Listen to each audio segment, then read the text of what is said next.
Good morning, ladies and gentlemen. Welcome to Lone Oaks. It's Friday, October the 22nd. This is the full commission meeting of the Tennessee Fish and Wildlife Commission. My name is Jim Ripley. I'm the chairman of the commission. I want to welcome everybody here. We have a few guests. Chris Davis from Humphreys County is here. Hello, Chris. We've got Scott Fisher. Where's Scott? Yeah, okay. Daniel Rogers. Hey, Daniel. And Andrea White. We appreciate y'all joining us this morning. Okay. At this point, I'm going to ask Jason Maxedon to lead us in our invocation and pledge of allegiance. If you'll stand, please.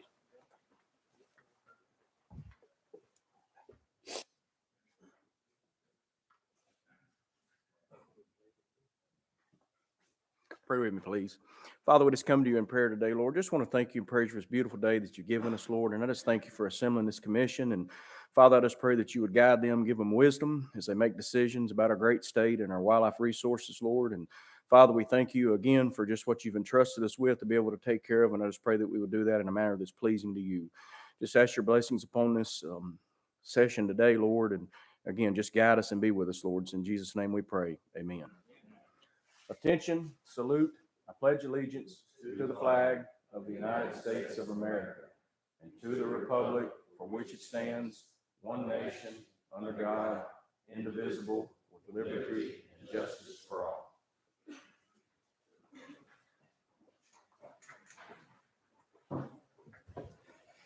All right. Thank you, Jason. Danette, can we have a roll call, please?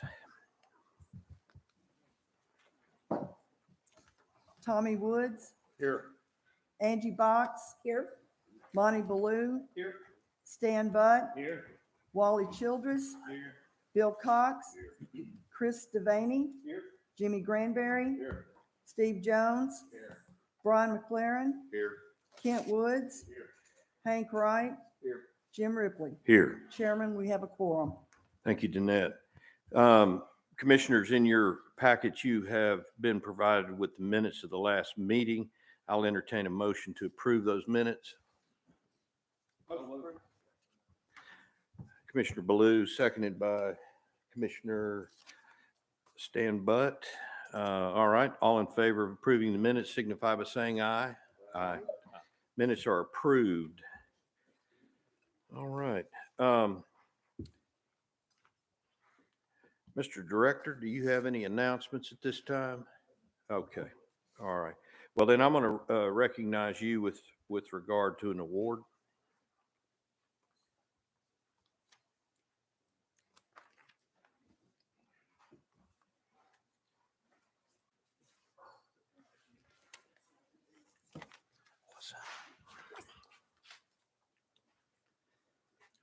Thank you, Mr. Chairman and members of the commission. It's my privilege and honor to be up here this morning to recognize somebody special for something that they helped us do in regards to the battle against chronic wasting disease. Pam Stanfield is she's recognized for her work in the graphic design work that she did. You've probably seen the billboards on Interstate 40, social media, freezer drop-offs, presentations on CW Communications. So they had a constant look and feel. So TWRA was recognized for our CW educational campaign on a national level as the #1 communications campaign by a Fish and Wildlife Agency from the Association for Conservation Information. And so we'd like to thank Pam for her contributions to that effort. We took all the credit for what Pam helped us do, but we appreciate, so we're going to recognize her for what she did today. We have a little plaque we'd like to give her.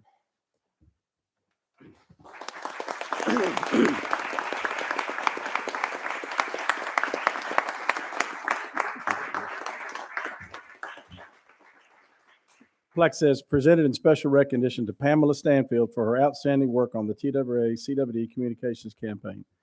Pam is also the wife of Daniel Stanfield, who is a wildlife biologist in Region 1. So I want to recognize that too. Go get a picture.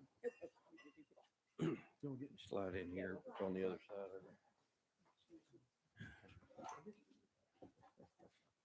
Go ahead.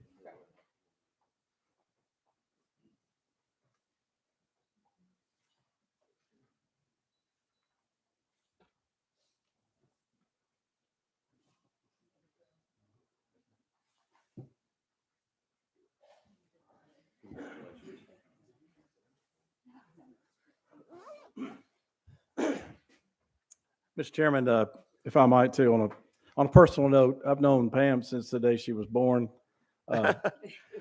Literally, her dad and I were in college together. We were fraternity brothers together, and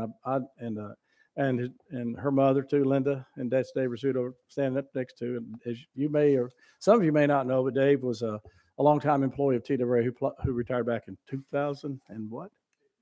15, yeah. So he's been retired for a couple of years now, but he was a fisheries, in the fisheries division. Fisheries been Region 1 for many years. I won't go into all the things he did, but I remember the actual night that Dave and Linda started dating. So I've known him for a long, long time. And I'm also Pam's godfather too. So I've known him for a long time. And good, dear, special friends to me. But thank you.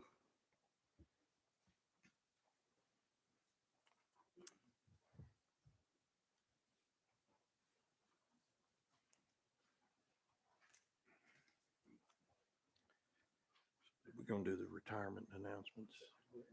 Yeah.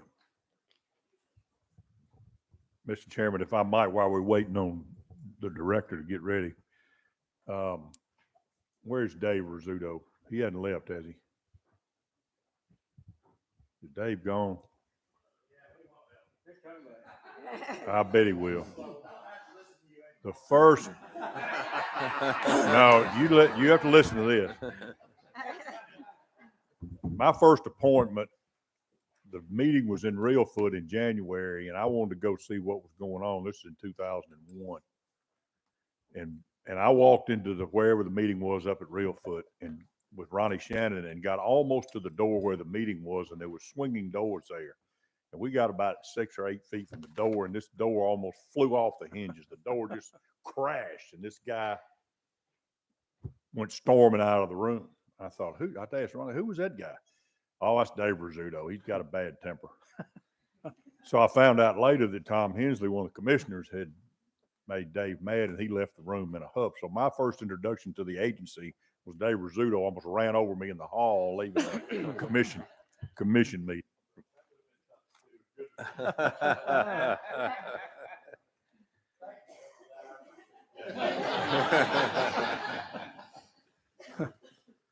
Yeah, thank you, Commissioner Cox. That was excellent. Yesterday, we recognized Cape Taylor for his years of service as kind of an impromptu recognition. Like I said, we thought we were going to recognize him at December meeting, and found out he's retiring before the December meeting. So we are going to recognize him, by the way, at a later commission meeting, maybe the one in January. So I just want to bring that to your attention. But we also have a couple of 2 employees that have been with us for a long time. This is also their last meeting. They both are going to retire at the end of this month, and you know them very well. And I asked them to come today, and originally it was just going to be they were going to come and mingle and say goodbye and kind of reminisce a little bit about their times and good times. But Randy Tarpey brought their retirement plaques here, so we're going to make it just a little bit more official. First one I would recognize is Mark Gudlin. Mark, sitting in the front row, he was hired back in 1983 as a wildlife officer. What county, Mark? Jefferson County. Then he was promoted in 1984 to a manager 2, I believe, on Kentucky Lake. I believe. You may be right. So then in 87, he was promoted to wildlife manager 3, moved to Nashville. Then he was 1992 as a wildlife biologist 3. And then in 2000, he was promoted to manager 4, which he's been a manager 4 ever since. He's been a valued employee. He's handled a lot of the farm bill stuff that comes through. We rely on Mark to give us all the information, be our representative for TWRA about that. He's also in charge and supervises the private lands biologist, the foresters across the state. And he was also the chief of wildlife for a short period of time there. And so we appreciate his service, years of service, Mark, and want to congratulate you and also give you this plaque today and give you a chance, if you want to say goodbye to the commissioners if you hadn't already said goodbye to them. So I'll read the plaque. It's pretty standard retirement plaque, but it does have his badge on there from back in the day. But it says, Appreciation Award to Mark Gudlin for 30 years of faithful and dedicated service. You got more than 38 years, yeah. It says 30, but I know you got 38 for your friends at Tennessee Wildlife Resources Agency. So thank you, Mark. Come up here and get your plaque.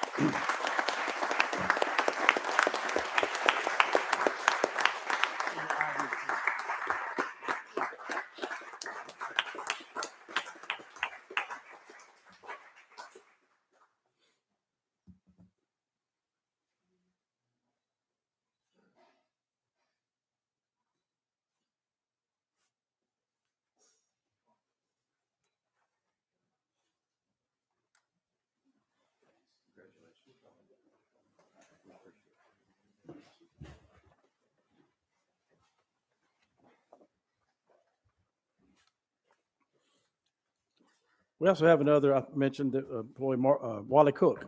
Y'all know Walter, everybody knows Walter, or Wally, that's what we like to call him. He's been an employee for over 30 years as well. He started in 1985. He was he was a student assistant, like at the Department of Environment Conservation, I believe, up at Reelfoot. He was promoted in 86 as a seasonal recreator at TDEC. Then he was, in 86, he was a conservation worker at TDEC. And then we finally got him in 88 as a wildlife officer 1, I believe, in Lauderdale County. Correct me if I'm wrong, Wally. Where are you? Where's Walter? Dyer County. That was close. And in 1990, he was promoted to Wildlife Manager 1. In 1992, he was promoted to Wildlife Officer 2. And 2003, he was Wildlife Officer Supervisor. And then 2012, Wildlife Captain. And Wally's had as you know, a lot of different positions with the agency, but he's probably best known for always work with a captive program and exotic species and things like that. And he was our expert. I'm not sure what we're going to do with Wally being gone, but we'll probably give him a call even when he's retired and ask him for some advice. But dealing with all the zoos, I know Commissioner Granberry, you've had some experience with the Nashville Zoo and Walter, and I think it's everybody speaks highly of Walter, and he's an interesting person to be around, and he likes to tell stories about different things. He's an expert about everything, I believe. But anyway, Walter, would you come up here and get your plaque? I'll read it. It says Appreciation Award to Walter Cook for 30 years of faithful and dedicated service, and we know it's more than that now, but Tennessee Wildlife has got all his badges on here too, which is pretty cool. Mr. Chairman.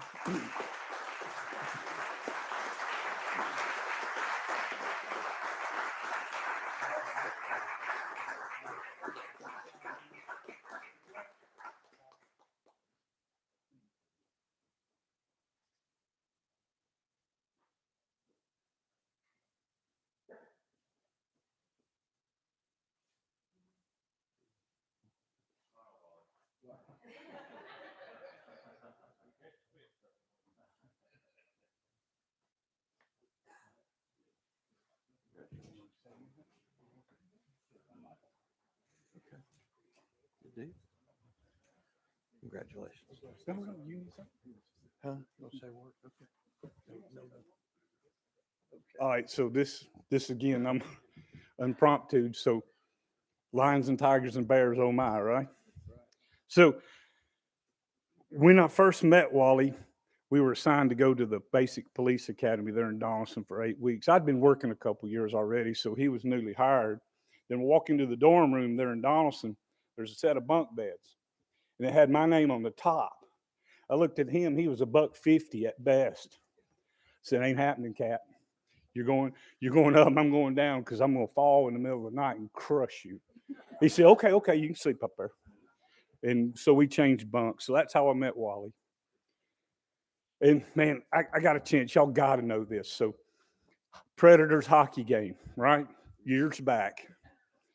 That's when they were serving them 650 beers. You know, they were expensive back then. I don't have no idea what they cost now. So me and Freddie Couch, who also works for the agency, had season tickets back in. So we're there enjoying the game and enjoying those 650 beers, right?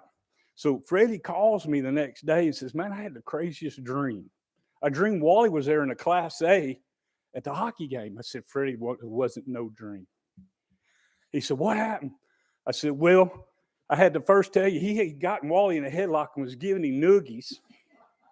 And because Wally was there, they had a chimp at one of the intermission that was doing some skating on the ice. I said, leave him alone. He's really working tonight." A few games later, lo and behold, we walk across the parking lot and I look. I know I've had a few beers that evening. And I thought, Freddie, tell me I'm not seeing what I'm seeing. I look, there's elephants in the middle of their parking lot. They're not tethered. There's no barricades. There's no handler watching them. And Freddie, I said, "Man, we need to call Wally." He said, "Hell no, we ain't calling Wally tonight." So that's the last hockey game I've been to. I quit going to hockey games. So all that's good, but in all seriousness, this man here, when he developed the captive wildlife program, all the codes and the laws and the rules and regulations. That is an exemplary model that other states have followed. So I've had several phone calls from other states saying, hey, send me your captive laws. And Wally built those. Those are Wally laws, right? That's what we call them, Wally law. So a lot of those states have modeled and adopted that legislation and now are effective in several other states because a lot of those states did not have captive laws, and he is absolutely the pioneer of all that. So I appreciate that. You know, when I was in the academy, he kind of alluded to the fact when he's in Dyer County, he once shot a man for snoring. Remember those Time Life magazine or those books, those Western books? So Wally had the reputation he once shot a man for snoring. So all that being said, congratulations. I appreciate, I'm honored to have worked with you. And at first I didn't supervise him, but the last couple of years we made a little swap in the division where he came directly underneath me, but I never felt like I had to supervise him because his program is very good. And again, he'll be sorely missed, but I'm jealous and so excited, looking forward to what you're going to do next in your retirement. Thank you, Wally. Thank you, Colonel. Well, I've had a unique career and I've been blessed, like Lieutenant Colonel Taylor said. And everything that has been my career has been because of the agency, from the commission all the way down to the folks in the field getting the job done. And like Darren, the best way to express that is several years ago, I was asked to speak at the International Primate Conservation Conference in Los Angeles at the behest of Miss Jane Goodall. And our state, large primates, we only have 3 facilities that have them: Memphis Zoo, Chattanooga Zoo, Knoxville Zoo. Outside of that, this played well, the Colonel did well, plays in well. Of course, their focus is chimpanzees, and that's the only place that you'll find them. And they wanted me to come out and speak at this on how we, Tennessee, were so progressive and we're working so well. And the answer in the presentation is because we have wildlife officers that are second to none in the world. They get the job done. They're consummate professionals. They resolve problems and conflicts. We have a staff from the field all the way up to the director's office that focus on one thing, and that's doing the job and doing it well. And I informed the people at that conference, I said, I am not the reason the program was a success. The reason it is a success is because of all the people at TWRA and the support from the commission all the way down. And former commissioners, former employees, I cannot thank you enough. And y'all have given me an absolutely wonderful life. And who else gets paid to go to the circus and to the zoo? Thank y'all all so much. Words cannot express my gratitude to everyone. Thank you.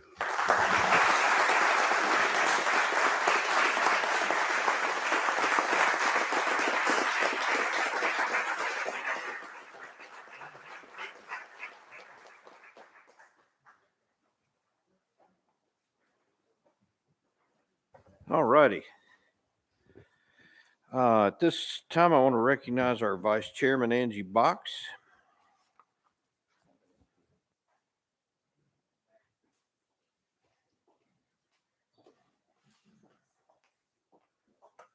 Good morning.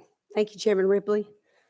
Back on September 18th, I had the pleasure of attending the Mississippi River Monsters Catfish Tournament. And if you haven't been, I'd encourage y'all to do so. It's a big event. I've got some of the stats from that day to share with y'all. 273 anglers, 79 boats weighed in, and of those anglers, we had 25 female anglers, 6 youth anglers, and 30 veteran anglers. I think the largest fish was 102 pounds, and it's a big event. It was awesome. Had the honor of attending with representing the commission was Commissioner Cox. Commissioner Blue actually represented the commission and competed that day. And so Deputy Director Maxidon and Director Wilson and First Lady Molly Wilson. And at the weigh-in, we were presented an award. Agency on behalf of Bill Dance came to the weigh-in to present it. And Show this here. I'll read it out here. First, I want to make a few comments from Bill Dance. He wanted me to share these words with y'all. He said, in the past 3 years, close to 15,000 pounds have officially been caught by anglers and have been released without losing a single fish, making these tournaments a major success. And I think that's a huge deal. And he was very proud and wanted to share that with y'all. Another big point I wanted to mention is these guys that worked that day. I talked to Tim Broadbent, made sure I had these names. I was going to read out to y'all. It's 5,635 pounds of fish that they transported from the tournament. So I'm going to read those names real quick. Clay Boyd, Damon Boyce, Kenneth Cox, Austin Smith, Seth Guerin, Ricky Boyles, Philip Jesse, Mark Cook, and officers there attending Andy Tweed and Ray McMillan. And these guys are not only biologists, but they're ambassadors of the agency. And we couldn't make that tournament happen without them. We just really appreciate their work. And this award is presented to the agency on behalf of Bill Dance Outdoors, Mississippi River Monsters, American Catfish Association. I'll read it to y'all. With our greatest appreciation, we hereby present Tennessee Wildlife Agency for your dedicated support and generous efforts to the Mississippi River Monsters Tournament event and for your commitment to the catfish conservation throughout the great state of Tennessee. We thank you. Presented to the agency.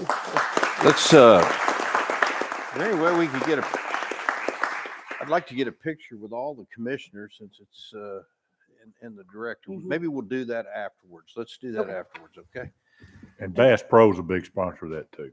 Yeah, it was at Bass Pro Tournament in Memphis. If y'all haven't attended, it was a fantastic event, fun for the kids, and everybody needs to come out to see it. Thank y'all. Thank you, Angie. Commissioner Box, too, Mr. Chairman, if I might, I think they also donated a check for $500. Did you make, I don't know if you Alright. mentioned that or not, but it That's was to right. go towards Asian carp management and Fight control. for Asian carp, so very successful day. Great, great. Thank you so much. All right, at this time, I want to recognize Commissioner Granberry, the Chairman of the Wildlife and Forestry Committee. Thank you, Mr. Chairman. I'd like to call Joe Benedict to the podium, please.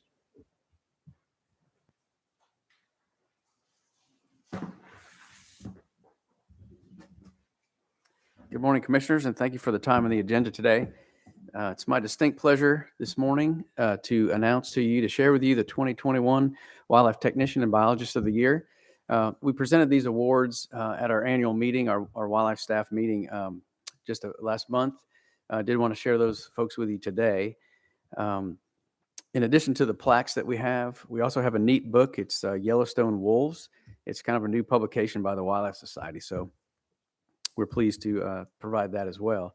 I did want to share with you previously, or prior to announcing the winners, the nominations, the nominees. So in the Technician of the Year category, we had Teddy Hobbs in Region 1, Andy Lively, Scott Shelby, and Travis Jones. These were selected or nominated by their peers for the Technician of the Year award. And for the Biologist of the Year award, we actually had 5 this year. Josh Emerson, Region 1, Stacy Stevenson, Casey Mullen, Sterling Daniels, and Brian Chandler. So these were the folks in the Wildlife and Forestry Division that their peers nominated them for these awards. So the 2021 Wildlife Technician of the Year award goes to Andy Lively at AEDC. Unfortunately, Andy was not able to be here due to a last-minute conflict that he had. I'll just read the nomination, and then we'll get him the plaque in the book at a later date. So Andy Lively started as a Wildlife Tech 1 at AEDC Wildlife Management Area in 2018. He quickly promoted to a Tech 2 the following year. For a good part of the last year during COVID, Andy worked without an area manager. His supervisor was promoted, or Tech 1. So he was essentially alone at AEDC doing the work of really 3 folks. The fact that he not only accomplished what was needed on his area, but he also assisted others, and he actually initiated some new projects on the area. This speaks of his dedication. He didn't complain. He didn't say that he couldn't get things done, but instead he worked to accomplish more of these new projects that I mentioned. When the new manager too arrived at AEDC, his supervisor made the comment that Andy is the cornerstone of AEDC. In fact, I would say he's all the stones, or he was all the stones at AEDC during that year time. Andy takes initiative. He prepares equipment and supplies for the next day's work without being prompted. Actually, on many cases, Andy completed the tasks before they were even due to be done. Andy has a positive, friendly, and relaxed attitude towards getting work done without complaining or saying that's not my job. He displays a harmonious and cooperative spirit that is indispensable when working closely to complete challenging tasks, which all the WMA managers have. He also displays maximum drive in fulfilling his job responsibilities to their completion. If he's unfamiliar with something, he wants to learn how to get the job done, and again, often goes beyond what is expected to make things more efficient and productive. And he's a great colleague. He's a fun person to work around, and we're honored to present him the Wildlife Technician of the Year for 2021.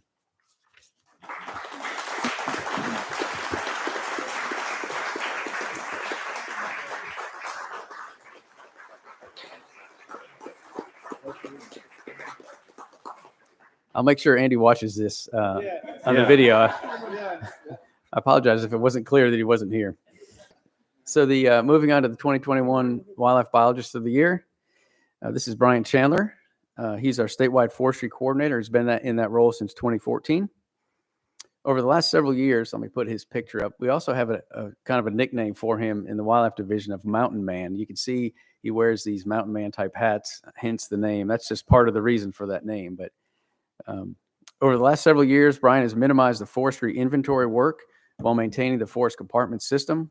This has freed up time for the crews, the forest crews, to take on additional forest management projects on additional WMAs. Brian is adept at finding a bargain. He has worked to acquire multiple grants from the National Fish and Wildlife, NFWF, National Fish and Wildlife Foundation, the Arbor Day Foundation, Quail Forever, and has used that to leverage PR Match. These funds have allowed us to better outfit our habitat management staff with equipment, field radios, and then personal protective equipment to conduct prescribed fire. This work has strengthened our relationship with our partners, as mentioned above. This year culminates a 3-year effort to allow the agency to purchase lightly used forestry bulldozers at approximately 25% of their normal cost. You all were a part of that as well, so thank you for your support. This equipment will be an enormous benefit to habitat management, allowing staff to implement prescribed burns more safely and also more easily create and maintain early successional habitat. Brian additionally has been a member or an associate member of the deer team, the quail team, and the turkey team. Each of these teams have produced a strategic plan in the last couple of years. Brian often represents the director of the agency on the Tennessee Forestry Commission and other forestry-related meetings. He currently serves as the chair of the SIAFWA Forest Land Resources Committee. Brian has helped with the AFWA Forest and Farm Bill Working Group in an effort to keep NRCS from defining industrial ownership of private forests, and he also worked with a southern group of state foresters on this effort. Brian worked with partners from the U.S. Forest Service, TDEC, TDA Forestry, and the executive staff to help develop a shared stewardship agreement at the behest of former Secretary of Agriculture Sonny Perdue, Undersecretary of Agriculture Bill Hubbard, and Regional Forester Ken Arney. Brian is also an active member and an agency representative on the Appalachian Mountain Joint Venture Management Board. He's also an agency leader in professional certifications, holding both a certified wildlife biologist certification and certified forester credential. So join me in congratulating Brian Chandler for Wildlife Biologist of the Year.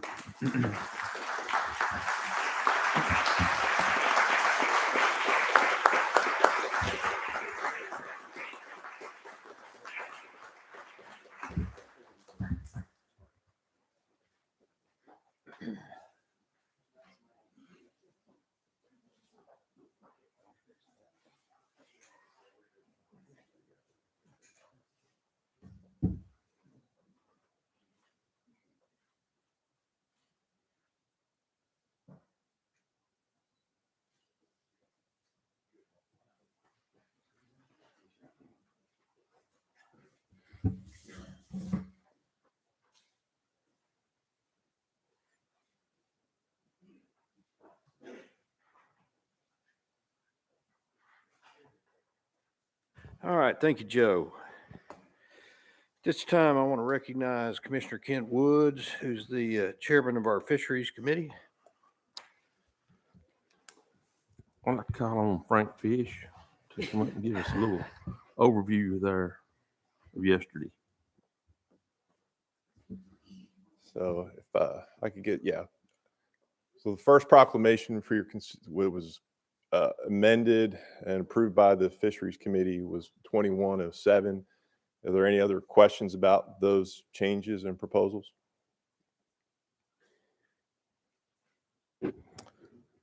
Hearing no questions, do we passed Proclamation 2107 yesterday in committee, and I'd like to make a motion to approve it for the full commission. Second.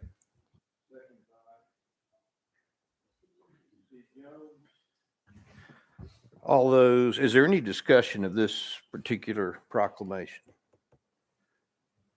Hearing none from the commission, any from the public? Let me get to you just a second. Anybody else in the public? All right, hearing none. All in favor signify by saying aye. Aye. Proclamation carries.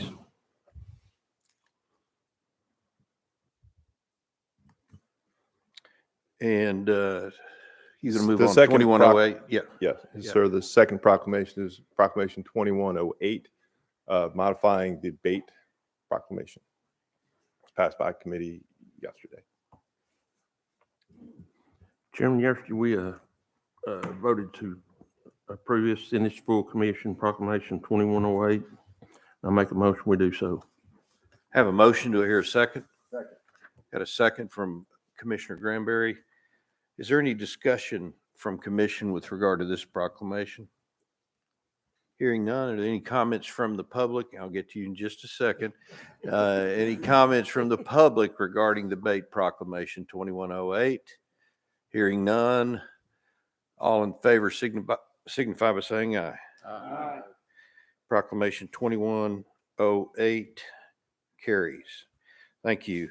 At this time, I'm going to recognize some folks who have joined us today regarding Paddlecraft. And I'll ask y'all to come to the microphone, tell us who you are, where you're from, and would ask that you keep your comments to 5 minutes or less. Okay, all right. This is Daniel Rogers, is that right? Go ahead and. Commissioners, thank you for giving me the opportunity to speak to you. My name is Daniel Rogers. I'm from Milan, Tennessee. I practice law up there. I'm also the president of the West Tennessee Canoe and Kayak Club. Lifetime hunter and fisherman, got my sportsman's license like I do every year. The reason I'm here today is twofold, honestly. One is I want to address a concern that I have over, for lack of a better word, I guess it's a narrative that I'm hearing from time to time about antagonism between fishermen and paddlers. I recently spoke to the TASER committee and that subject came up. And my comment at the time was the same that I would make today, and that was in our club in West Tennessee, I'm not seeing this antagonism. And in fact, what I said to them is what I would say to you all. There's a great deal of overlap between the fishing community and the paddling community. In fact, a great many of our members in our club will flat out tell you the only reason they're in the club is because they see a kayak or a canoe as a means to get to fish. And that's fine. I've been fishing all my life. I'm happy to accommodate and work with fishermen. We take club events, club trips, paddling trips once a month from April to October. We've never had any kind of an encounter with fishermen that was in any way combative, very respectful, and we want to keep it that way. I'm here today, quite frankly, to propose an alliance because I want, as a part of the paddling community, to work with the hunting and fishing community because at the end of the day, I think we share two of our most core values. If you talk to folks in the paddling community, the two things you're going to hear preached over and over and over again are conservation and safety. If you talk to folks in the hunting and fishing community, you're going to hear those same things over and over, conservation and safety. Those are our core values, and we share those. And so to the extent that there are going to be, from time to time, I suppose, some conflicts among users of the same resources, we want to work together with you all. We want to be a part of the solution and certainly don't want to contribute to problems or conflicts. We'd like to communicate with you to take part in the discussions that are being had and help to resolve any conflicts. I'm aware that there are a few places, a few events where there have been some conflicts in the past between paddlers and fishermen. And we want to help resolve those in a way that's helpful to both communities. The second part is more of a particular subset, I guess, of what I just said in general. And that is, I'm asking you to reconsider the regulation that has to do with trot lines in Tennessee. My friend and colleague Scott Fisher will speak to you a little bit more in detail on that in a moment. But essentially, we have a set of regulations on trot lines in Tennessee that could be read to allow an angler to set a trot line from bank to bank perpendicular to the flow of a navigable riverway. That can pose a severe safety risk for anyone who is traveling up and down that waterway in paddlecraft or otherwise. I've done some surveying of the states that surround Tennessee and their regulations, and there are a couple of interesting things that you find. For example, when you look at Georgia and Kentucky's regulation, they would require that a trot line be submerged a minimum of 3 feet below the surface. That would have a tremendous effect on passing paddlecraft. We don't have that in Tennessee. South Carolina actually goes so far as to require 4 feet below the surface. North Carolina has a provision that requires that trot lines be set not perpendicular, but parallel to the nearest bank. We think that those would be some amendments that could be made that wouldn't infringe. Look, I've been setting trot lines since I was 6 years old. I mean, I don't see that those type of requirements would infringe on the effectiveness of trot line fishing at all, but it might have a massive effect on preserving the safety of those who are using the waterways for things other than trot line fishing. And so I'm asking you to consider making that amendment to our trot line regulation. Thank you very much for your attention this morning. Thank you. Let's see, Scott Fisher. Morning. So I'm the owner of the Nolechucky Outdoor Learning Institute in Northeast Tennessee. And although I teach for a living, this is well beyond my comfort level. So I appreciate your patience. We believe in keeping people safe out there. We teach kids through elderly people, and we pride ourselves on that.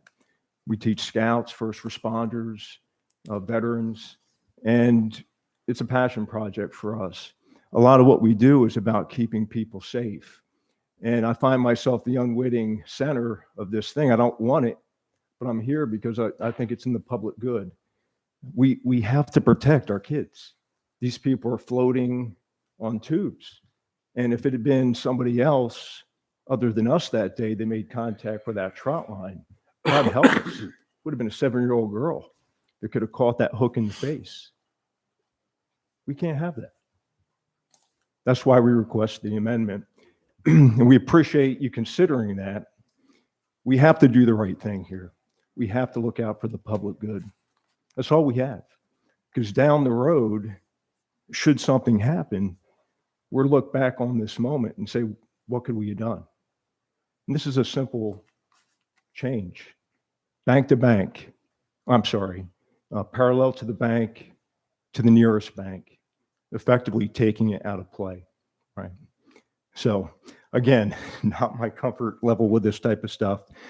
We really appreciate the opportunity to be here today, that you're willing to commit some time in this committee meeting to hear us talk. But just know what drives us. It's keeping these kids safe. Thank you. Thank you. All right. And Andrea White. Hello, Commissioners. I have met several of you before in my role as the ACA Tennessee State Director, representing all 9 clubs and roughly 100 paddle sports instructors across the state. And as Mr. Richardson knows very well, and several of you know very well, I've tried very hard to try to bridge our communities over the last 3 years. I continue to try to do that. We made great strides this year with the class that I taught to 16 TWRA officers in May.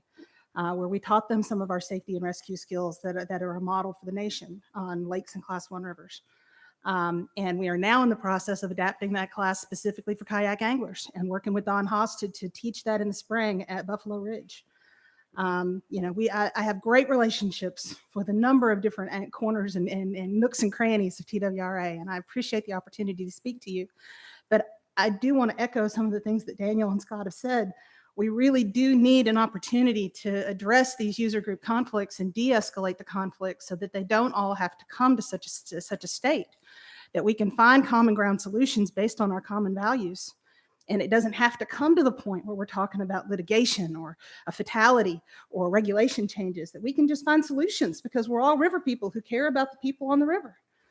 I think it's important that we find a process to do that. I think the first step is perhaps addressing this trot line regulation.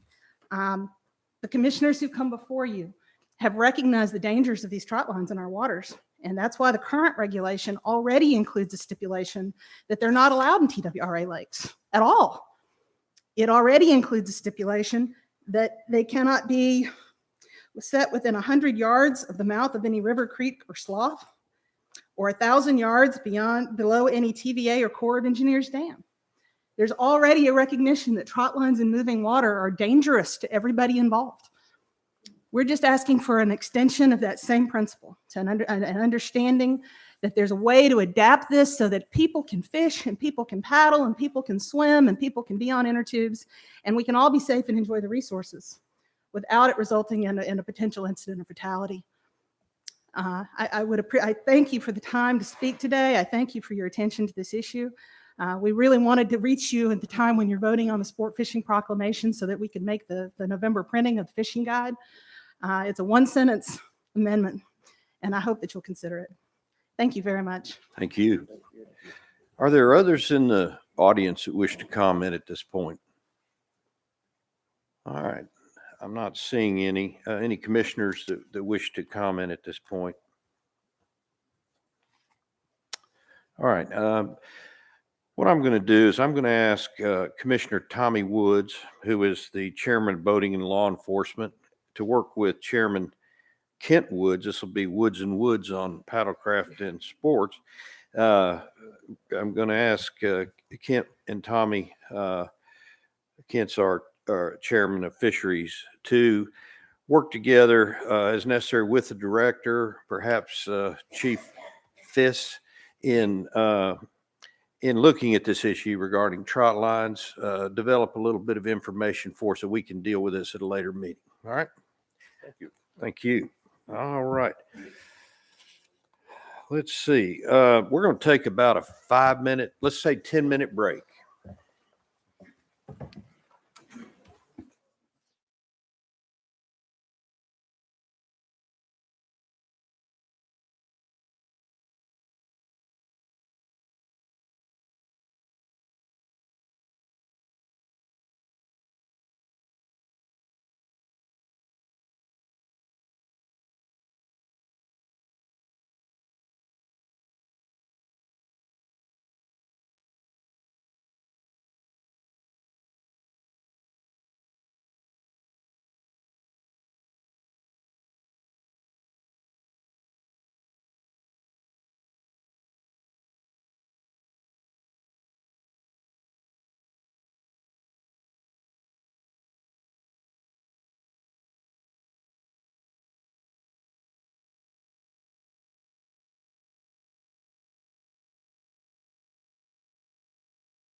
All right.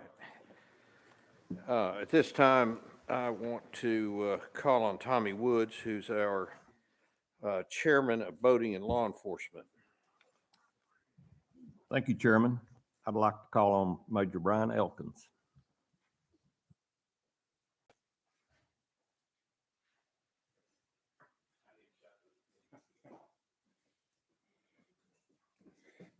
Thank you, Chairman Woods. So before we have Major Elkins do his presentation on our involvement in the Waverly flood event, I'd just like to make a couple comments. I'm totally astonished every time our commission personnel get activated, whether it's fires, ice storms, floods, tornadoes, hurricanes, manhunts, and protests. So I've personally had experience on tornadoes, floods, hurricanes, but I'm telling you right now, this event right here, I've never seen so much destruction, devastation, and loss of life as this event here. So, our commission personnel that responded to this event and any of these events, but especially this one, they're to be commended. I mean, it's just amazing what they did, and it's just an honor to see their work and what they've done. So, Brian, Major Elkins is going to kind of give you some efforts, and then we have Sheriff Davis, and then Chief Gillespie here that I'd like to provide some comments, and then Glenn, Lieutenant Colonel Moats will come in behind us and kind of wrap it up on the chaplaincy efforts that was not only on this event but other events. So thank you. Thank you, Colonel, Commission. So like Colonel said, this is tragic for all of us because we live and work in these communities, and it was a hardship for all of us, but I'll echo the Colonel's sentiments that these are the moments that makes you proud to be one supervisor, but two, just part of the agency, the effort, because we didn't have to ask for anybody to come. They were already there. So it was August 21st, 2021 this year. I'm Saturday morning sitting at the house watching the news, and one of my officers calls me and says, "Are we going to Waverly?" I said, "I don't know what's going on in Waverly." And he said, "Well, it's flooding." And I look outside and it's not even raining, and I live 20 miles away. So you can see right here, that's the town of Waverly. Most of it right there, and that chocolate milk looking stream right there is Trace Creek. And that's where most of the destruction happened, was along Trace Creek. We also had a lot of damage on Hurricane Creek and Tumbling Creek out in the county, but right there in city limits, of course, where everybody lives and where everybody works, is where most of the destruction was. It was just you can see almost the whole town's underwater there, and there's much more damage back to the east if you're coming back this way. So where did all this rainfall come from? You can see that real dark spot there. The rain actually didn't fall in Waverly. It fell up around McEwen, 14, 17 inches of rain. And I guess what the meteorologists call railroading. It kept falling on the same track, and you can see it's almost black on the radar there. And of course, all that water had nowhere to go but downstream through Trace Creek and Hurricane and Tumbling Creek, or Trace Creek being where most of the damage was. And it was just, when you get there, you're on your way to the scene and you don't know what to expect. You're prepared for the worst and hope for the best. But we saw a lot of destruction that day and loss of life. So out of this, there's 109 agencies that responded to this. TWRA was just one of them. There's 109 different agencies, federal and state partners, local, that all assisted with this effort here in Waverly. So what we do, Like I said, we didn't have to ask for people. They were coming in droves, but we kind of had to manage our manpower there with the command station, how we were being tasked out and everything. So for that next week, from that first day through that first week of all this, we had a combination of 64 officers and managers from 2 different regions. I have all those officers and managers listed here in a little while. But we spent over 1,700 hours working this day and night. We work security at night. We work rescues and recovery in the daylight. Operations were shut down. Search and rescue was shut down at dark, and we assumed security details at that point, because the unfortunate part of a lot of this destruction is you have looters coming to take advantage of other people's misfortune. So we were there to help control that. We spent over 600 hours in our trucks just driving there and riding around the scene. I threw in this number for our UTVs. All the commissioners probably seen them at Buffalo Ridge. Each district has a utility vehicle, and those were just invaluable to what we did in our efforts there, because some of the streets were blocked with so much debris you couldn't get a vehicle down. And these UTVs are the only way we could get around. There was one street, and the chief may speak more on it, had a house in the middle of the street completely washed off its foundation. The house was sitting in the middle of the street. So there's no other way to get around except for these UTVs. And we brought one from the district, and we were able to run down to Buffalo Ridge, which was luckily close, and grab 5 more. And we used those all week long, day and night. So this is the part that makes you real proud, to be a supervisor and be part of the agency. Is during the first day, we managed to rescue 8 people out of their homes. I think officers Gavin Henley and Ray Garten got an elderly gentleman out of his home in flooded water and got him up to the truck where they could get him up to where EMS could help him out. The man seated in the boat on the left was one of the rescues. Manager Brad Wheat got out of the house, got him and his wife out of the house, and couldn't quite get the cats in the bag, but the cats made it. But he was able to get them out of the house in the boat. And you can see the water there. It was just nasty. I watched an airboat just get washed down the stream.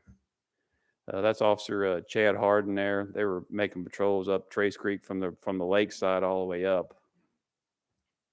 Also had Officers Zach Wofford and Kevin Hoofman were able to rescue from a boat one of the Waverly officers' family. He got called into duty, and his family's there at the house. He was on duty. His family's there at the house. And of course, the water came up so quickly they couldn't get out. And Officers Wofford and Hoofman were able to rescue that officer's family, his wife and 2 children, and get them to safety. And I saw that officer that first day afterwards, and he was just very emotional and thankful that he said, "Your officers saved my family's life."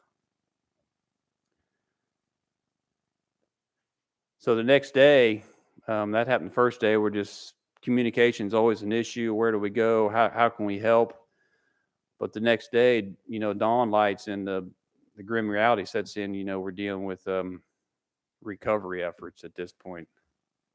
How do I play that, Terrence? That's a video. That's Trace Creek on Highway 70, and I actually watched a rail car go under that bridge. Just a short, on my way there, I stopped there and waited for THP because the bridge was compromised on the left side there. That's actually the westbound lane.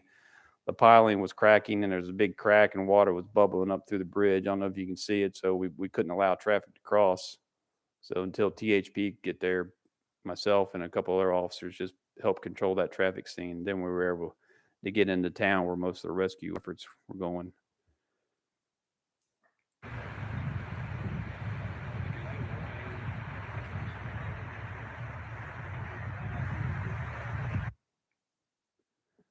So like I said, the next morning you wake up and this is the grim reality. It's very emotional for everybody. Is no longer doing rescues, it's recoveries. And 20 people lost their lives.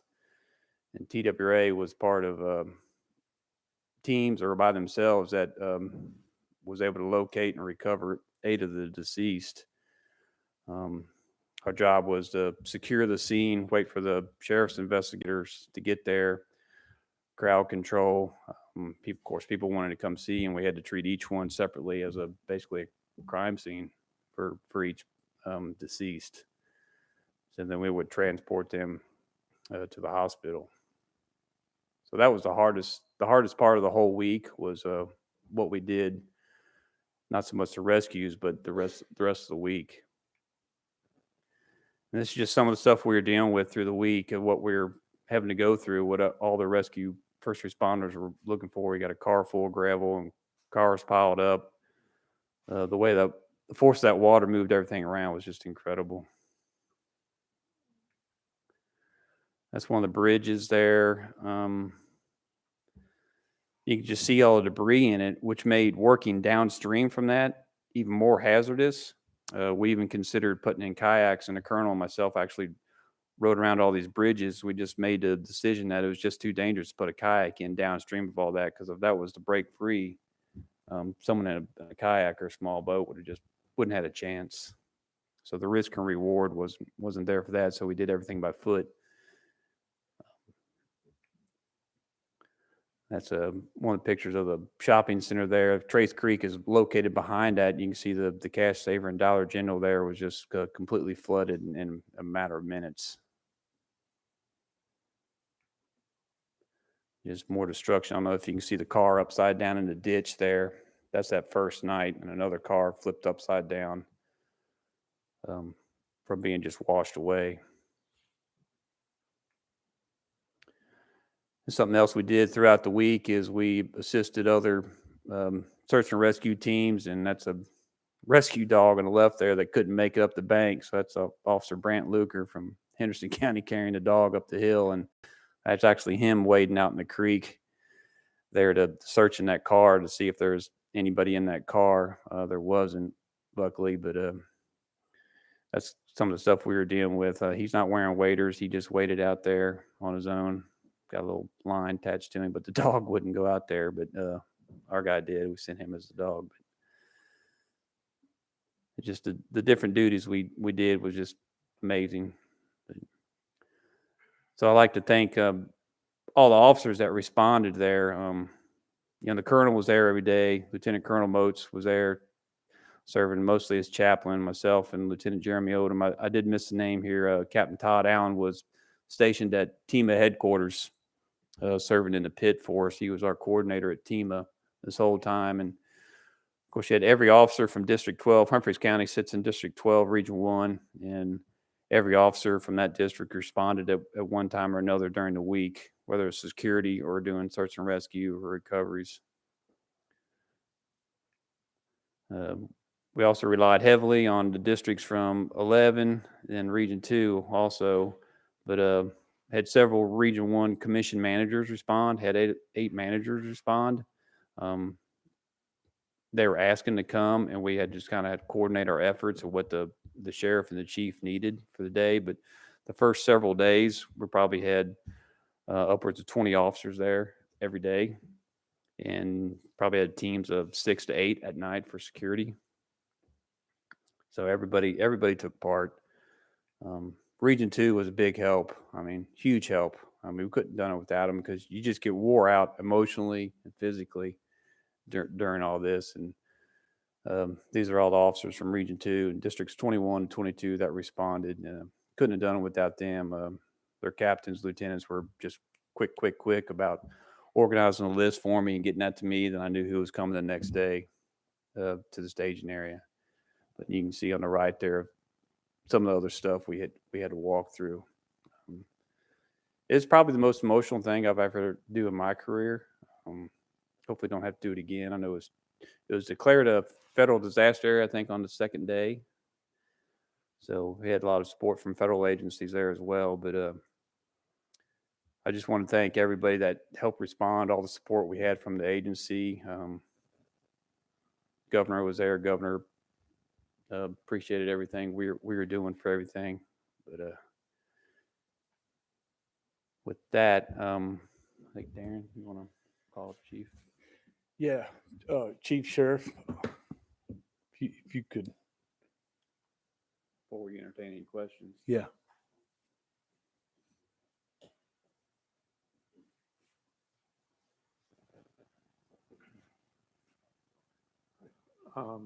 I guess, first of all, let me tell you guys how much we appreciate the response that we got that day. I think I learned more. You learn something new every day. I've learned a lot of things since the flood. And one of the things I learned is just the breadth and depth of the agency what TWRA does. And, we work day to day, and I've been in law enforcement for over 31 years. And so, we think of TWRA's hunting, fishing, and that sort of thing, but they bring to the table an incredible amount of resources and knowledge. And one of the things I noticed right away, one is these two guys behind me, especially, just relying on their expertise as we dealt with recoveries. That's not anything I've personally ever done in my career, having to pull bodies out of the water and places. And so we relied a lot on the expertise, but your rank and file officers out there are just good folks. And they know how to interact with people. They interface well with the small town setting. And it's just exactly what we needed during that time.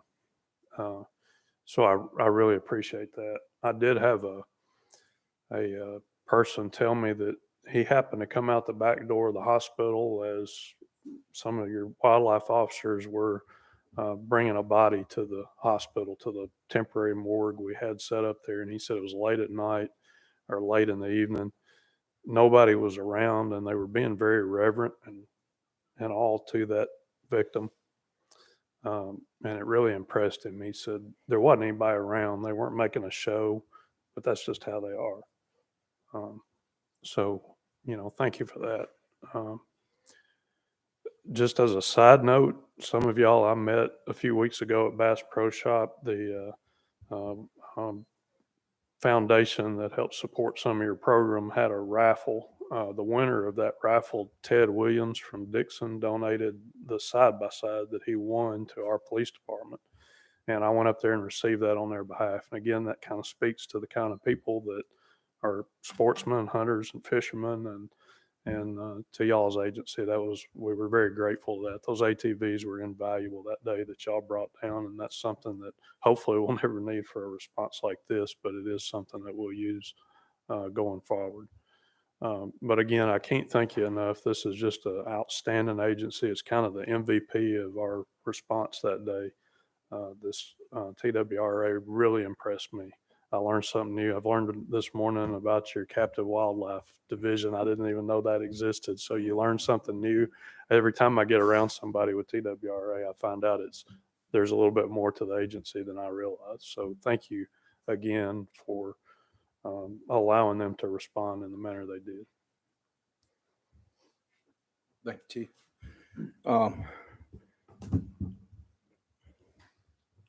I get emotional. I'm the emotional guy of us too. And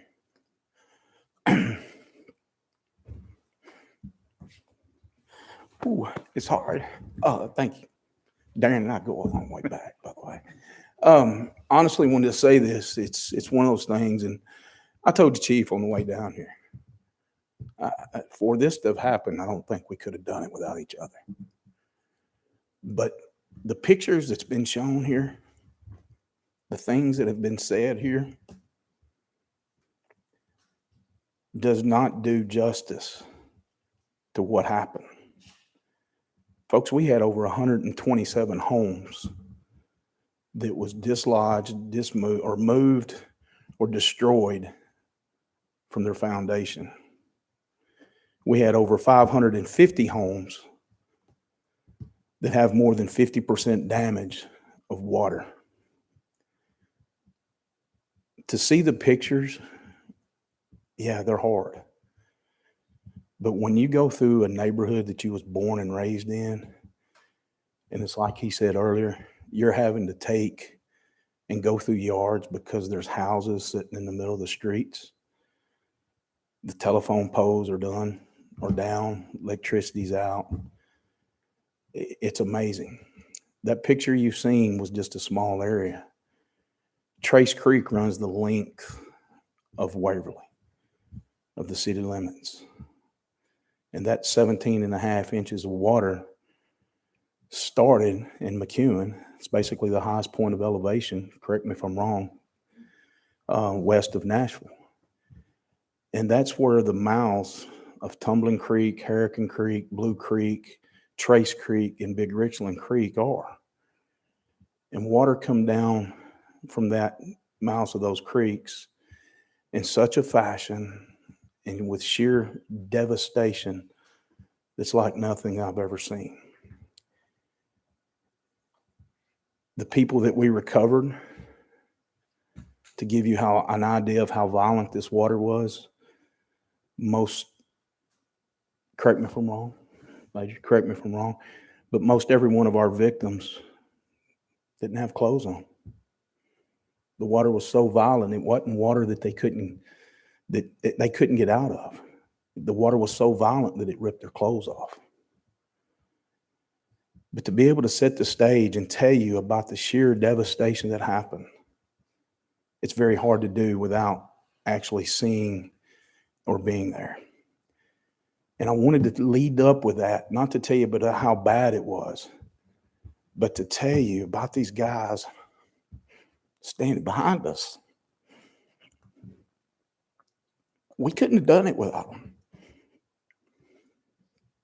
They volunteered while we were trying to do other things, to go out. We knew they had the knowledge of the water, the creeks, to go out, help us make those recoveries. Where do you need us? What do you want us to do? Can you do this? Absolutely. That's the kind of conversations that was had. And not one time do we ever say, or I hear, can't do that, Sheriff, can't do that, Chief.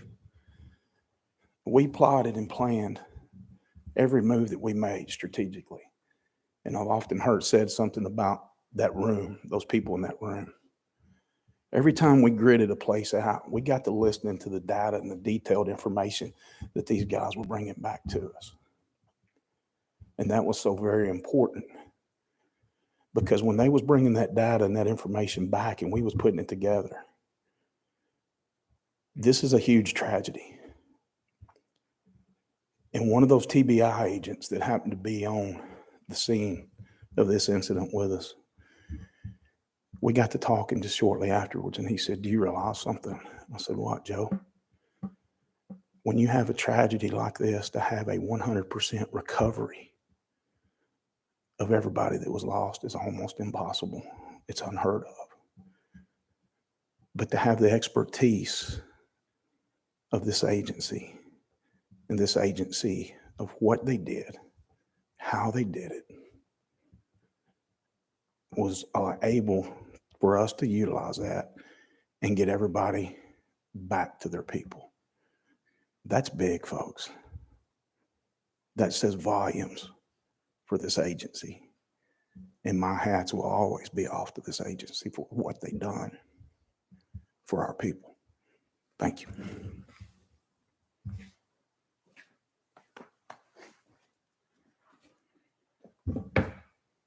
So we'll ask some questions, and my first question is, that's the governor being flown around. So can I get that in the budget next year? So we'll ask any, if y'all got questions, please. I don't have a question, but I just want to say that I've been on the commission for almost 4 years, and that's the most emotional presentation I've ever seen. And we're sorry for what each and every one of you had to go through. And I'm certain your community will never be the same. And we're just so proud of this agency and so humble to be able to serve it in any way possible that we can. And if there's anything that we can ever help you with, please reach out. Thank you.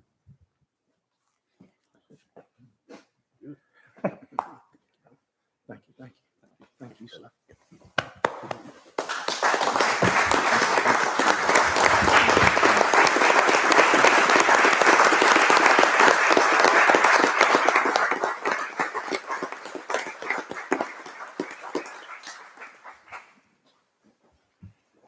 Now Glenn's going to come up here and kind of give you the chaplaincy aspect as a on-site effort that his team did, and then some after efforts.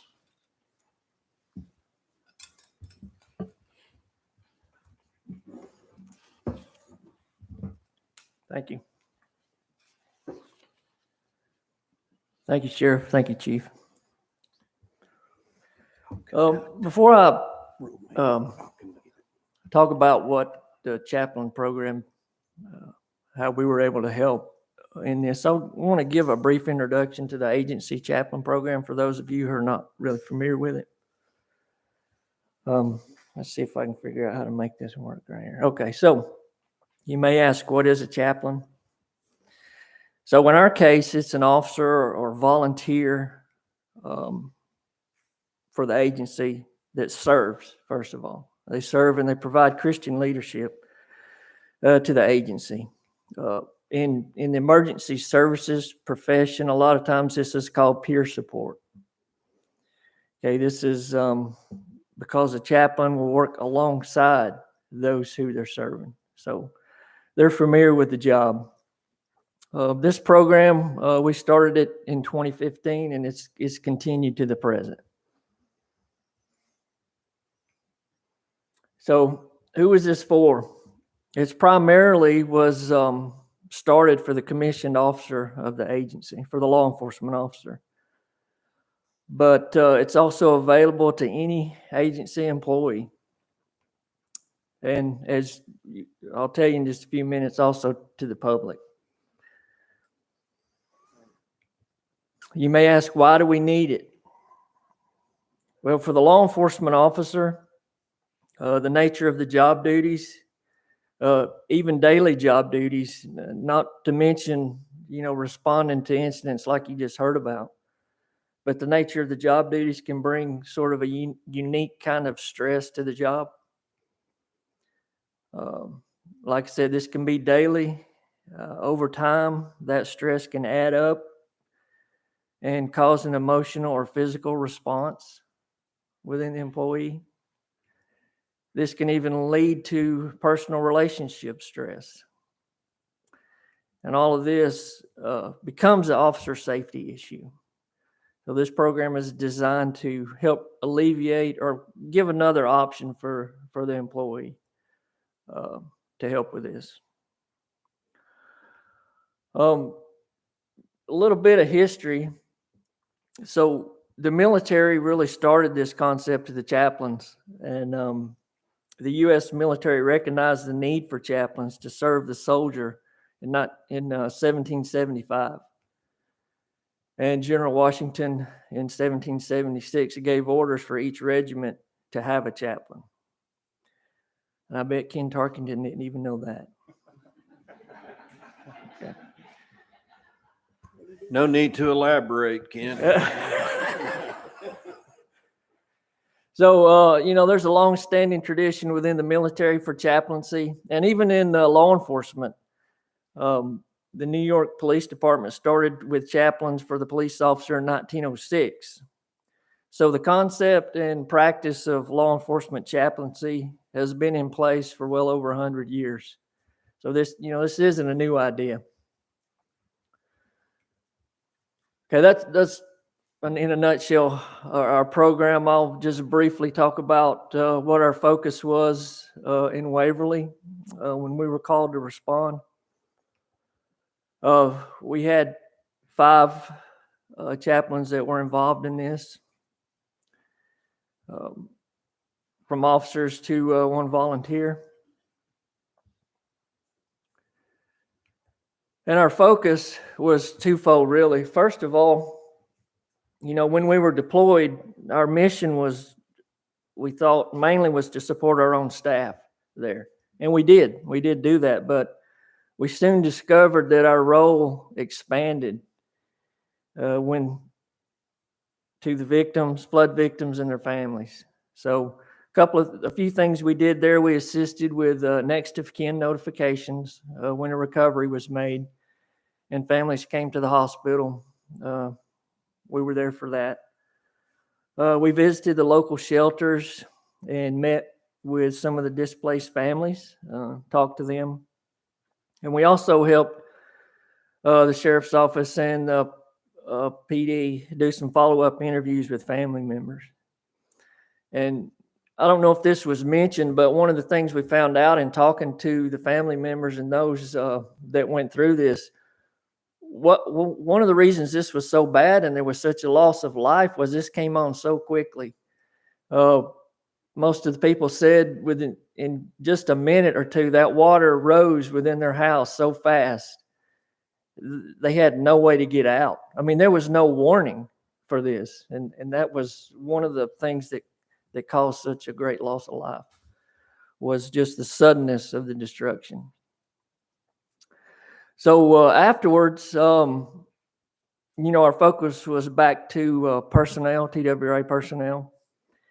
And we led sessions for each district, and they're called critical incident stress debriefings. And it's essentially just a group discussion that allows each work unit to talk about the event amongst themselves and sort of work through how it may have affected them. And this has been shown to be helpful, that each officer can talk about how it affected them individually. And also it allows the work unit to become tighter and stronger. They can talk about how this affected them as a work unit. So we led one of these for each district, 4 of these, and we found that to be helpful as well. So that's all I've got on that. Thank you.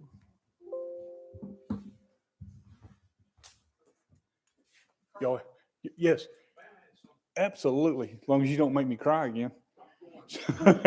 So that Glenn, what Glenn is kind of modest about was him and his wife. If you notice, Miss Sally's a volunteer chaplain with us. They kind of just basically hung out at the hospital and waited for the recoveries to get in to receive that family. But that was huge during that time. But what he talked about after the critical debriefings, when we went to those 4 districts, you sat down with those, man, you talking about emotional and just a lot. It's just powerful and very helpful to go through those processes.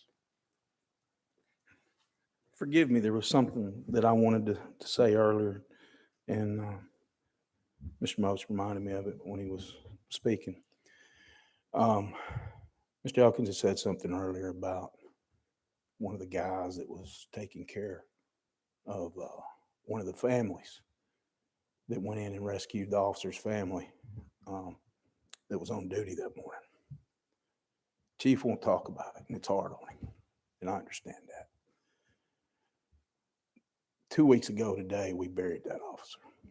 He contracted COVID right after this operation, and he passed away.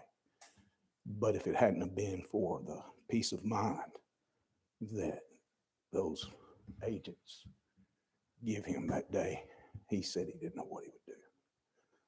But that was one of the things, one of the backstories, and just a little bit of the peace of mind that I felt that y'all needed to know. And it's because of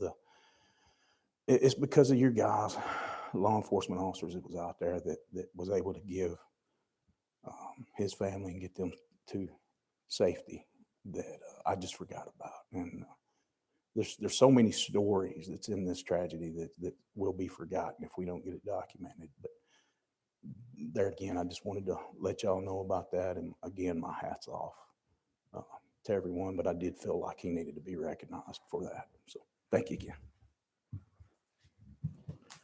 Thank you, Sheriff. And again, we want to thank each one of y'all for coming and sharing your heart with us today. I'm sure it's still hard to talk about these tragedies. And again, we're humbled, and thank you all so much. Back to you, Chairman. All right, thank you. Commissioner Woods. It's a little bit tough on me too.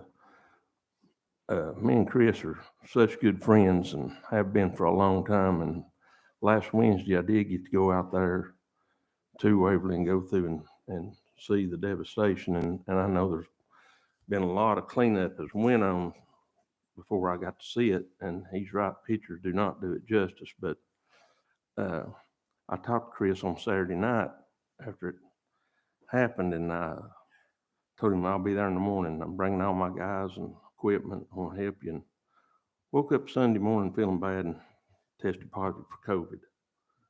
I felt so helpless, not that I had to call my boys and tell them, turn around and go back home.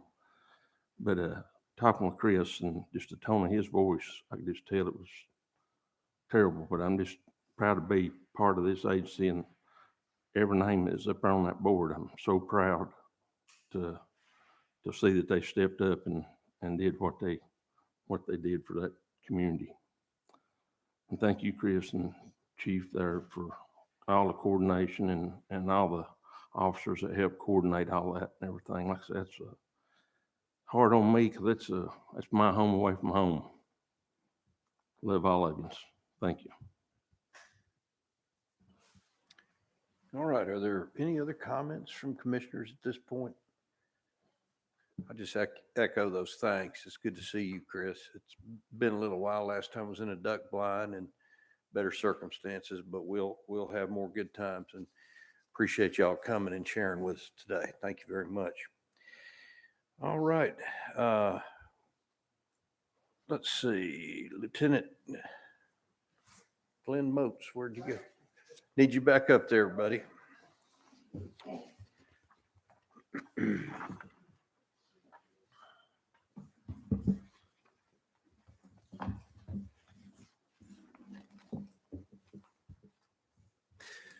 Ladies and gentlemen, this is a rulemaking hearing before the Tennessee Fish and Wildlife Commission to consider amending the following rules: Chapter 1660-02-07-.04 Old Hickory Lake, and Chapter 1660-02-07-.07 Center Hill Lake, which deal with rules and regulations governing the operation of vessels.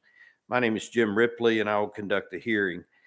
The Tennessee Wildlife Resources Agency staff will present information on the proposed rule, and the commission members will be permitted to comment and ask questions.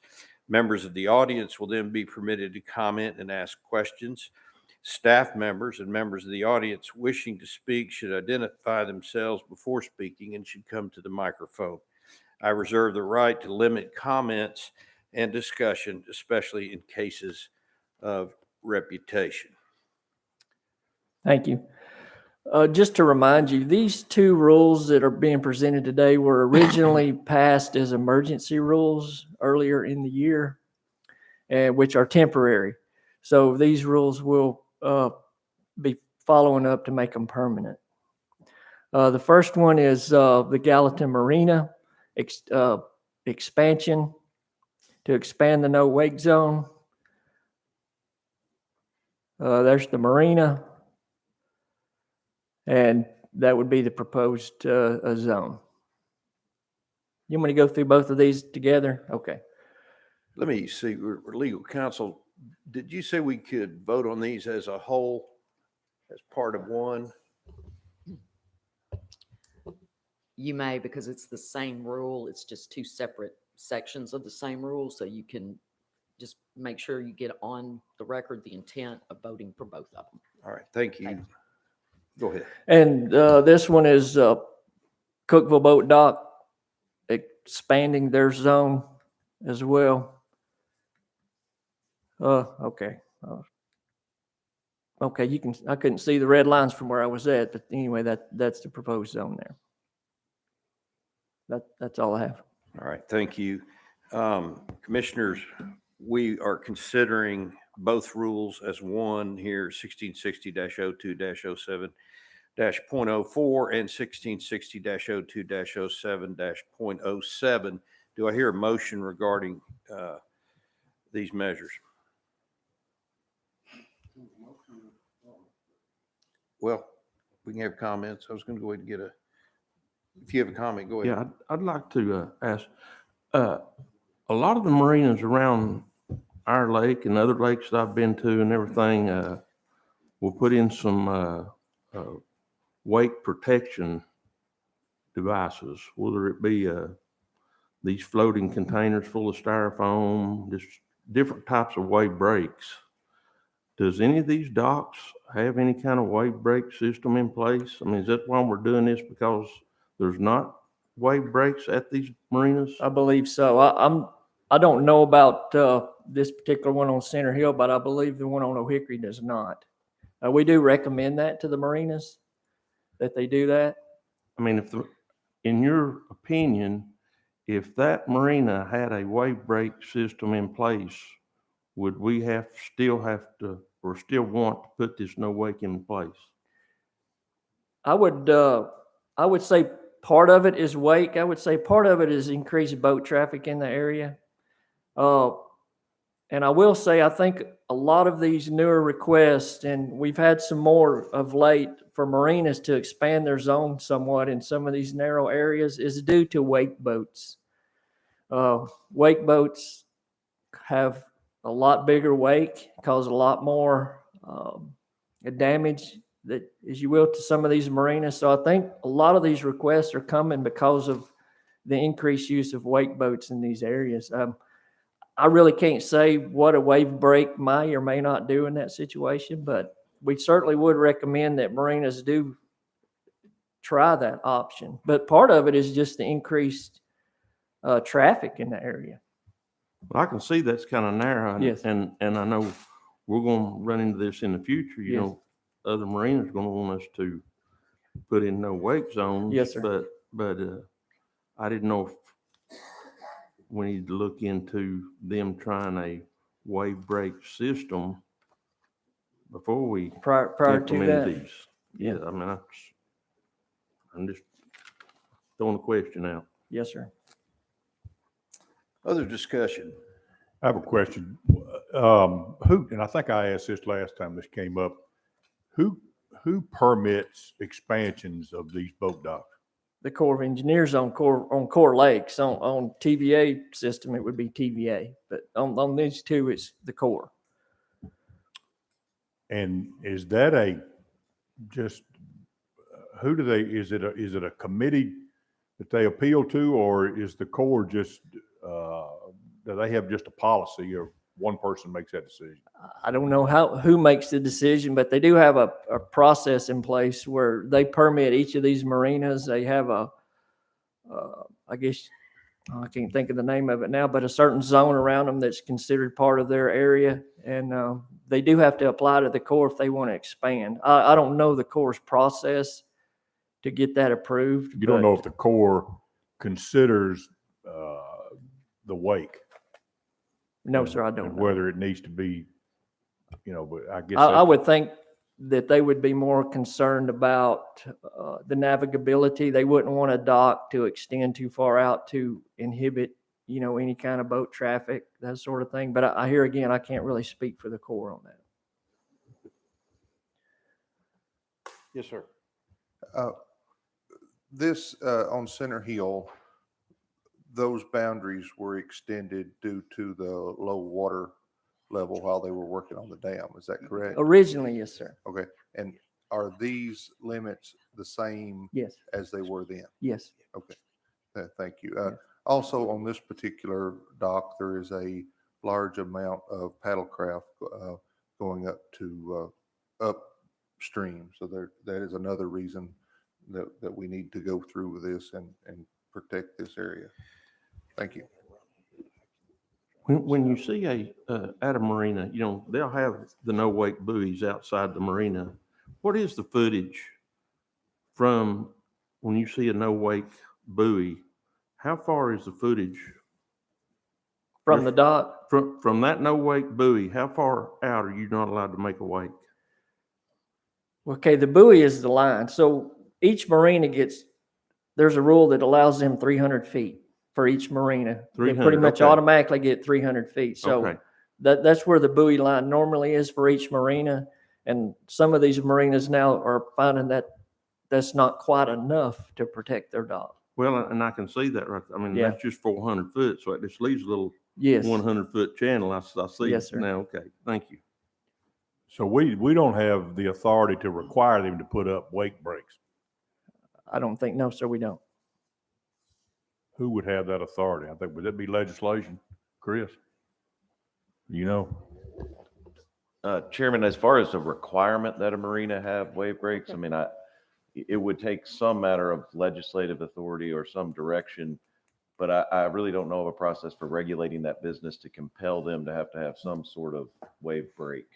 I think we got to the point of this one, and while our agency does hear complaints about wake boats and the wake damage that may happen to some of these docks, the focus on these is the narrow channel that is created by the ordinary harbor limit wake zone that's established by the Army Corps or the TVA, depending on which system you're working on. So the problem here is not necessarily the waves hitting the marina as it is the narrow channel of congestion of boat traffic, which is why we're recommending this for safety, not for wake damage, just to be abundantly clear. Thank you.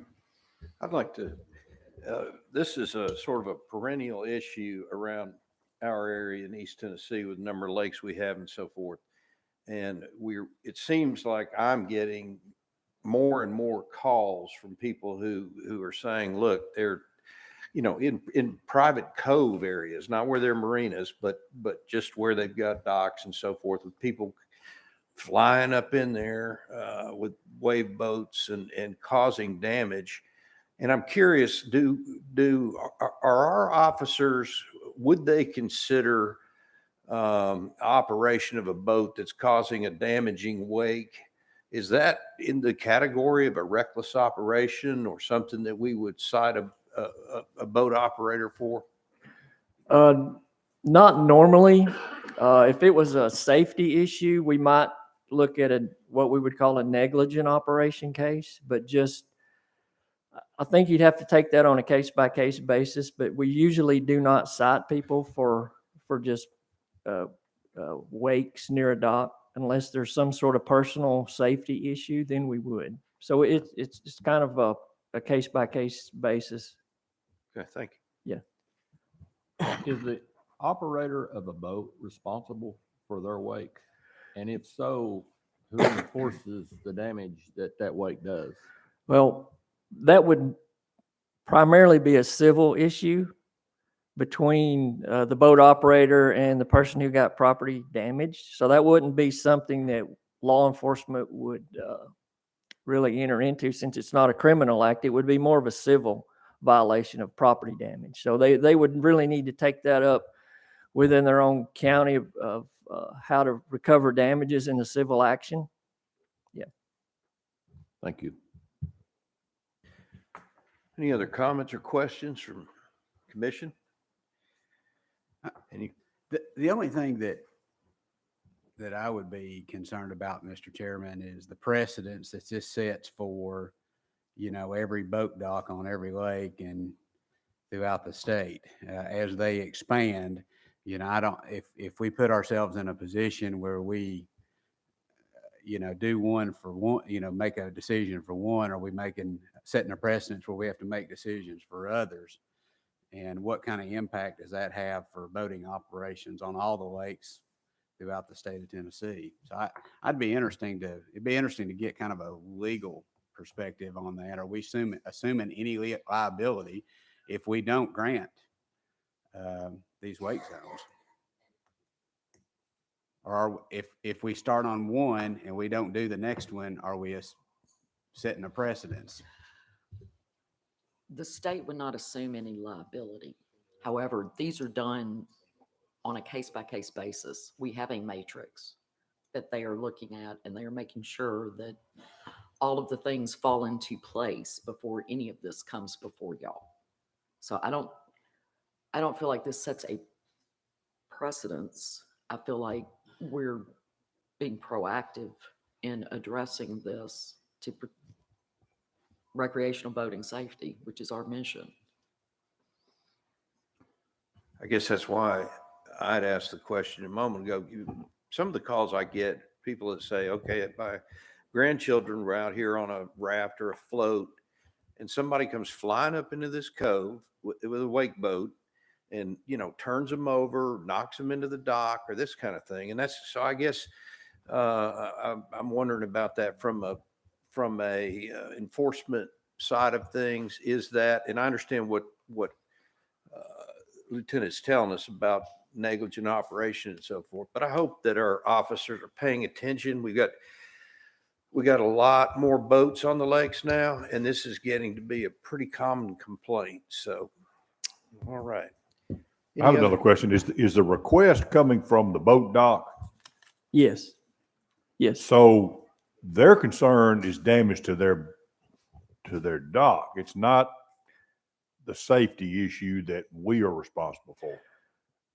Well, that may be. That's a whole different, they're not taking, to me, and I understand, but to me, they're extending their docks and widening their docks, and they're not putting up wave breaks, and they're going back and asking us to slow the boat traffic down. So a boat going from one end of the lake to the other is inconvenienced for, 300 or 400 feet in there that you can't go from one end to the other. And I don't know that that's a big deal, but they keep expanding these docks and then coming to us and saying, you've got to slow these boats down.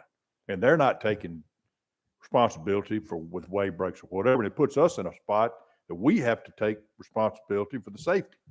Well, I think like Assistant Director Richardson said that they may have initially called us about wake, but when we took a look at these and talked to the local officers, we did find out that in these two particular instances, there is a narrow channel that boat traffic would have to traverse just to avoid that no wake zone. So we did look at it from a boating safety aspect primarily. Would it be appropriate for us to send a letter to the Corps or to TVA or both requesting that they consider, before expanding a boat ramp, consider what that does to boating safety and the corner it puts us in for boaters and for the safety and balance in those two? Would that be appropriate? Yes, sir. I think so. I'd appreciate that. Comments from the commission, from members of the public, staff? All right, hearing none, I will entertain a motion with regard to these two rules that we're considering together, as I said before. Motion to approve. Have a motion to approve. Second. And a second, and we'll do a voice vote. It's not a real hard term, really. All those in favor of the rules signify by saying aye. Aye. Opposed, like sign. It carries. Thank you. Glenn, if you contact the Corps and the TVA, could you maybe ask them if the agency, if you could be involved in that decision making? Now, whether they would or not, I don't know, but they might consider consulting the agency when they consider something like this. Please. Thank you. All right. We're going to take a quick 5-minute break, and we'll be back shortly.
All right. On the final leg here, recognize Commissioner Bill Cox and the Budget Committee. Thank you, Mr. Chairman. Tim Churchill, please, sir.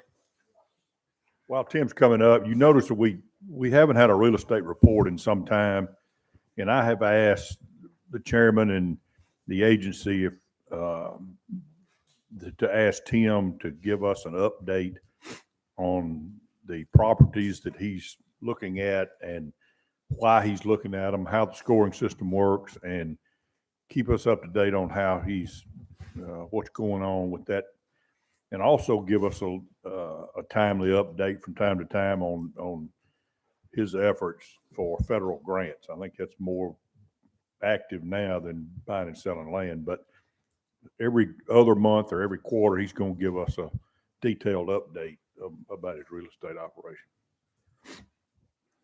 Very good. Happy to do that. Thank you, commissioners, for your consideration of these two requests. I'll kind of go through them again. The first one is a request for a budget expansion FY22, $114,000 for OHV trails on the Ed Carter Unit, North Cumberland Wildlife Management Area. This would be 100% reimbursed the agency, no licensed dollars here. The match would be made by a Yamaha grant to the Nature Conservancy.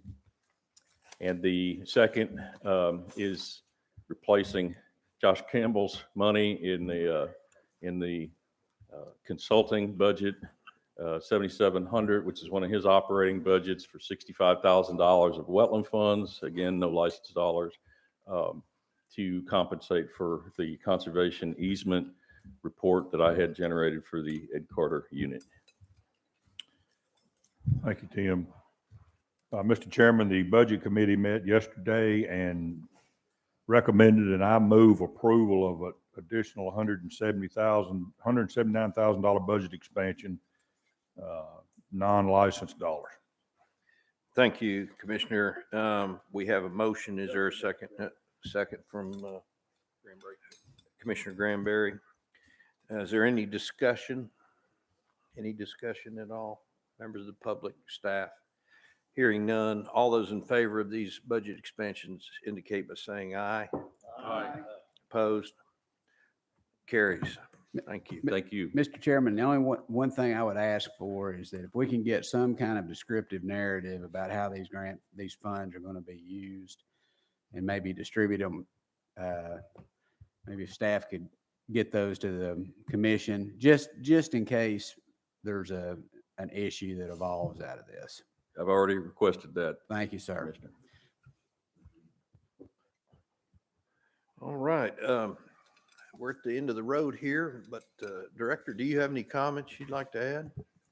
I just wanted to thank the Lone Oaks folks for their hospitality and all the help that they gave in allowing this to be a successful meeting and gathering. Scott Reese, I don't know if Scott's here. There. Thank you, Scott. Appreciate your help. Also, want to extend a thanks also to Alice Kane, who was, I don't know where Alice is, but she's been very helpful to our staff and to us. And a lot of folks, not just staff people, but guests, have asked how to go about getting a residence or maybe renting this place. So if anybody needs that information, or they want more information, they need to contact Alice Kane, C-A-I-N. So thank you, Mr. Chairman. Oh, there's Alice. Thank you, Alice. Yeah. Thank you very much.